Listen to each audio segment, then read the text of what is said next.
distinguished guests, members of the Swedish Parliament, dear fellow awardees,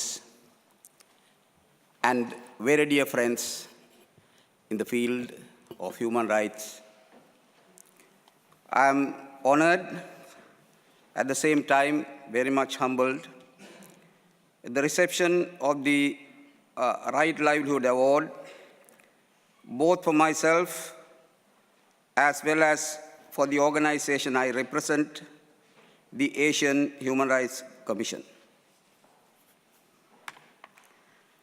Some 2 decades ago,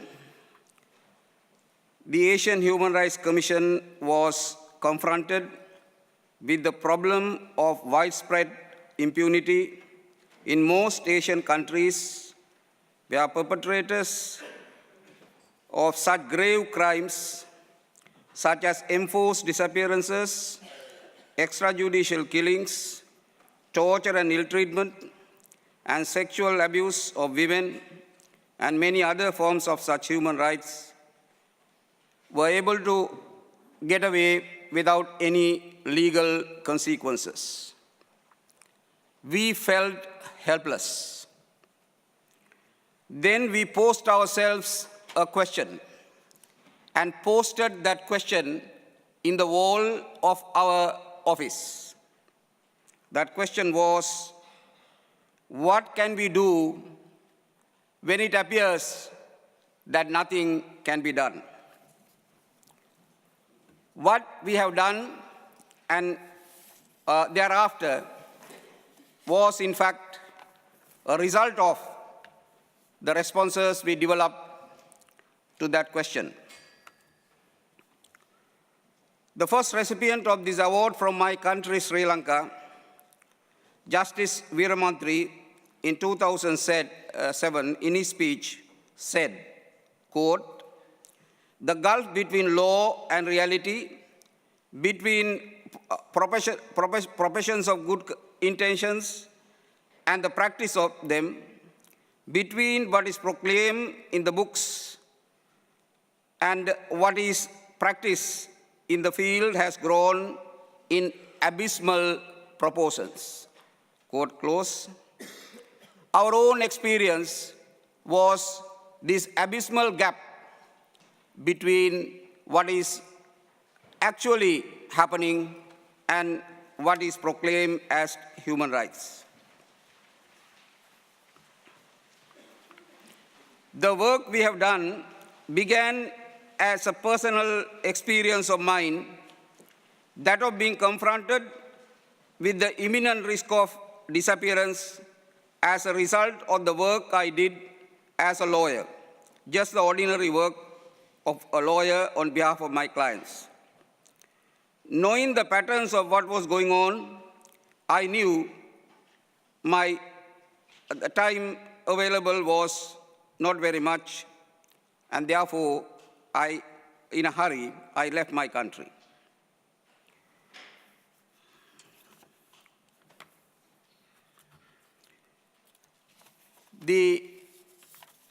There, I tried to grasp this experience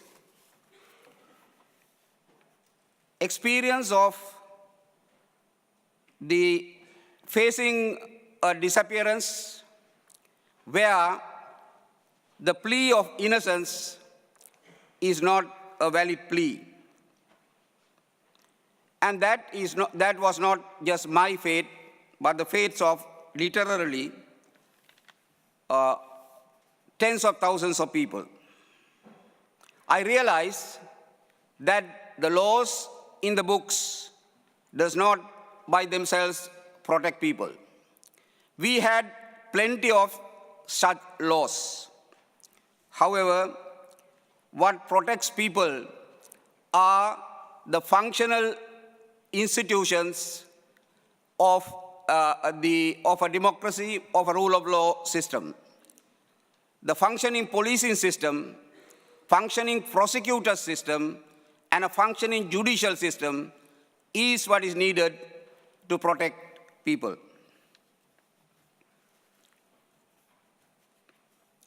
The realization I had reached was further confirmed when I worked as a senior officer of the United Nations Transitional Authority in Cambodia, where the police, the prosecution system, and the judiciary were all aligned against the people. In Cambodia, the case after case, what we saw was that liberty is being criminalized. To believe in liberty or to work for liberty was in fact punished. It was on that basis that when I took over the responsibility for the Asian Human Rights Commission in 1994, I was determined to pursue a single issue of protection with the goal of trying to articulate the problem as clearly as we can and try to find solutions to this problem.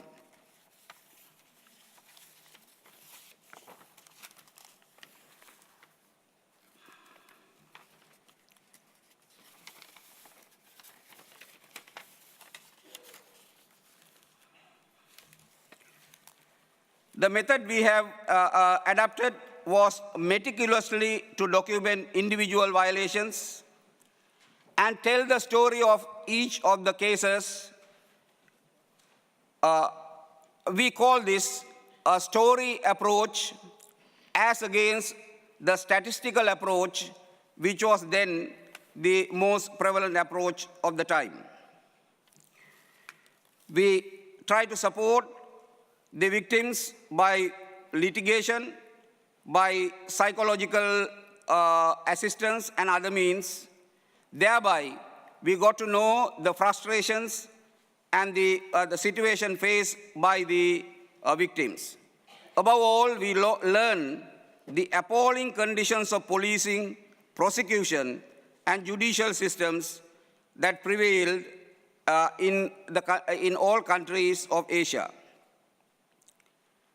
We also observed that the beneficiaries of this system of justice were the criminals. When the criminals benefits from this type of policing, prosecution, and judiciary, every aspect of life becomes directly and indirectly criminalized. The electoral system becomes so permeated with the multiple forms of criminality and corruption that any aspiration for free and fair elections become illusion. Violence becomes entrenched in the political life. Public perception of politicians become negative, and the expectation of corruption spread into every aspect of life. Those who exercise the freedom of speech and publication become targets of violence, and the culture of fear prevails everywhere. Drug trade flourishes, the money laundering and other kinds of commercial crimes becomes embedded in the economic life. The sex industry, including the trafficking of persons, is facilitated, and the right to life and the property threatened. Murder and rape of every other form of serious crime become easy. Money making through the abuse of power, of arrest and detention, and fabrication of charges contaminates every aspect of the justice mechanism. It is this problem of justice system itself being a contributor to violence that has been the bewildering experience of most people in Asia, particularly the poor. The poor continues to be the majority of people in developing countries. Our documentation clearly reveals the repressive political systems shape their police, prosecution, and judiciary in their own image. We observed how the situation negatively affects the civic consciousness and civic activism. Neighbors fear to come to each other's assistance. Terrorized by the unjust public institutions, people begin to shun public life, and the social cooperation is crippled. Whenever we intervene, we repeatedly hear the same question from the victims and onlookers. You tell us about human rights, but where are we to find them? We see this not just a challenge to us, but to challenge to the prevailing model of human rights practice based on the assumption that the prevalence of conditions relating to justice institutions in the developed countries also prevails in less developed countries. The false assumption failed to recognize that what many countries in Europe and North America achieved by way of institutional reforms in 19th century has not yet been achieved in developing countries. Thus, there is a need to make such institutional change as the prime goal of all human rights work in developed countries. Ladies and gentlemen, our message from the Asian Human Rights Commission is that we need a new frontier in the human rights field, particularly for developing countries. This frontier is the frontier of institutional reforms.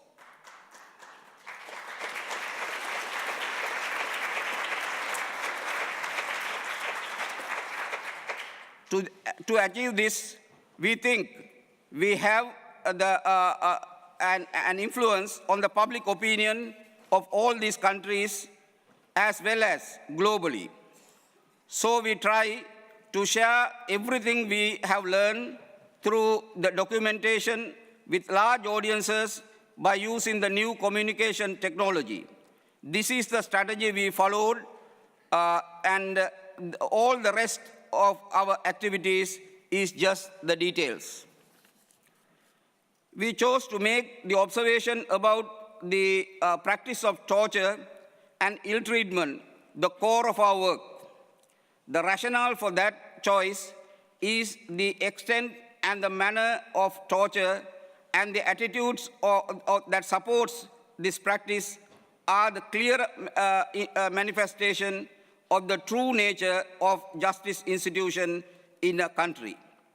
With the extensive knowledge we have gained from 12 countries in Asia, including the two largest countries, India and China, we are in a position to say that the use of torture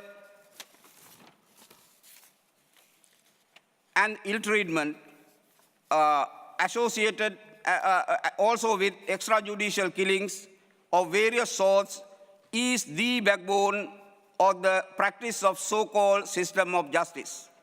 Investigation into crimes is inseparable from use of torture.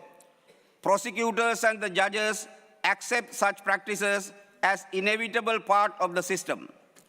That those systems resist all attempts made by UN agencies and others who call for the elimination of the use of torture and the call for investigation and prosecutions of those who violate that injunction. The documentation available to us is adequate to illustrate this narrative vividly. The triple evils of torture, corruption, and the abuse of power are interlinked and inseparable.